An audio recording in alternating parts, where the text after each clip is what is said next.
Hi friends, Assalamu alaikum. Welcome to Tamil FX Academy. Today day 19. இன்றைக்கி நம்ம பார்க்க போகிற டாபிக் என்னென்னா stop loss. So already last வீடியோவில் டேக் ப்ராஃபிட்னா என்னன்றதை டீட்டெயில்டாக பார்த்தோம். ஸோ ஸ்டாப் லாஸ்னால் என்னன்றதை இன்றைக்கி டீட்டெயில்டாக பார்க்கலாம். ஸோ ஸ்டாப் லாஸ்னால் என்னென்னா ட்ரேடரோட அக்கௌண்ட் ப்ரொடெக்ஷன் டூல் தான் இந்த ஸ்டாப் லாஸ். ஸ்டாப் லாஸ்னால் என்ன? Automated order. இப்போ நம்ம மார்க்கெட் வந்து நம்ம ப்ரெடிக்ட் பண்ணதுக்கு அகெயின்ஸ்டாக போனால் செட் பண்ணிய லாஸ் லிமிட்டில் ட்ரேட் வந்து ஆட்டோமேட்டிக்காக க்ளோஸ் ஆகும். ஃபார் எக்ஸாம்பிள், இப்போ நம்ம ட்ரேட் ஓப்பன் பண்ணுறோம், மேக்ஸிமம் லாஸ் வந்து 50 பிப்ஸ் வைக்கிறோம், ஓகேங்களா? ஸோ மார்க்கெட் வந்து எவ்வளோ தான் நம்ம ப்ரெடிக்ட் பண்ணதுக்கு அகெயின்ஸ்டாக போனாலும் அந்த 50 பிப்ஸ் மட்டும்தான் நம்மளுக்கு லாஸ் ஆகும். இன்னொரு இம்பார்ட்டண்டான விஷயம் என்னென்னா, எஸ்எல் இல்லாமல் ட்ரேட் ஓப்பன் பண்ணால் மார்க்கெட் வந்து நம்மளுக்கு அகெயின்ஸ்டாக போனால் நம்மளோட அக்கௌண்ட்டே வந்து ப்ளோ ஆகிறதுக்கும் வைப் ஆகிறதுக்கும் சான்சஸ் அதிகமாக இருக்குது. ஸோ எல்லா ட்ரேட்லையுமே டிபி எவ்வளோ இம்பார்ட்டன்ட்னு சொன்னனோ அதே மாதிரி எஸ்எல்லும் ரொம்ப ரொம்ப இம்பார்ட்டண்ட். ஸோ எஸ்எல்னால் என்ன?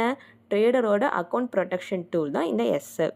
ஸோ ரிஸ்க் மேனேஜ் பண்ணணும்னா எஸ்எல் ரொம்ப ரொம்ப எசென்ஷியல். ஸோ ப்ரொஃபஷனல் ட்ரேடர்ஸ் எப்போதுமே வந்து எஸ்எல் வந்து யூஸ் பண்ணுவாங்க. ஸ்டாப் லாஸ் யூஸ் பண்ணாமல் ட்ரேட்ஸ் வந்து எடுக்க மாட்டாங்க. ஸோ எம்டி ஃபைலில் ஸ்டாப் லாஸ் எப்படி செட் பண்ணுறதுன்னு பார்க்கலாம். ஆல்ரெடி டிபி செட் பண்ணுறதை பற்றி லாஸ்ட் வீடியோவில் உங்களுக்கு ஷேர் பண்ணியிருக்கேன். இப்போ எஸ்எல் பற்றி பார்க்கலாம். ஓகே ஃப்ரெண்ட்ஸ், இப்போ சேம் டு சேம் தான் ட்ரேட் ஓப்பன் பண்ணுறோம். ஸோ ட்ரேட் ஓப்பனில் ஸ்டாப் லாஸ் ஃபீல்டில் ப்ரைஸ் என்ட்ரு பண்ணணும், ஓகேங்களா? ஸோ மார்க்கெட் வந்து எஸ்எல் ரீச் ஆனதும் ஆட்டோமேட்டிக்காக க்ளோஸ் ஆகிடும், லாஸ் வந்து கேப்ட் ஆயிரும். ஸோ பை ட்ரேடில் same currencies USD CAD already டிபிக்கு பார்த்தா அதே கரன்சிஸ் தான் எடுக்கிறோம். அதே எக்ஸாம்பிள் அமௌண்ட் தான் இப்போ நம்ம எடுக்கிறோம் என்ட்ரிக்கு. ஸோ சேம் என்ன என்ட்ரி ப்ரைஸ் 1.3020. இது ஜஸ்ட் ஃபார் எக்ஸாம்பிளுக்கு. ஸோ அந்த டைமில் உங்களுக்கு என்ன என்ட்ரி ப்ரைஸ் காட்டுதோ அதுதான். ஸோ 1.3020 ஓப்பன் பண்ணுறோம், பை பண்ணுறோம். ஸ்டாப் லாஸ் எவ்வளோ செட் பண்ணுறோம்? 1.2970, அதாவது 50 பிப்ஸ் கம்மியாக வந்து செட் பண்ணுறோம். ஸோ ப்ரைஸ் வந்து 1.2970 வந்து ட்ராப் ஆனதும் ஆட்டோமேட்டிக்காக க்ளோஸ் ஆகிடும். ஸோ நம்மளுக்கு மேக்ஸிமம் லாஸ் எவ்வளோ இருக்கும்? 50 பிப்ஸ் தான் லாஸ் ஆகும். ஸோ நம்ம அக்கௌண்ட் வந்து ப்ரொடெக்டடாக தான் இருக்கும். இன்னொரு கோல்டன் ரூல் என்னென்னா, எந்த ட்ரேட்லேயுமே ஸ்டாப் லாஸ் இல்லாமல் ஓப்பன் பண்ணவே கூடாது. எஸ்எல் தான் வந்து ட்ரேடிங்கோட கோல்டன் ரூல். ப்ரொஃபஷனல் ட்ரேடர்ஸோட நம்பர் 1 ரூல் கூட இந்த எஸ்எல் தான். ஸோ ஸ்டாப் லாஸும் சரி, டிபியும் சரி, அதாவது டேக் ப்ராஃபிட்டும் சரி, கம்ப்ளீட் ஸ்ட்ராட்டஜி.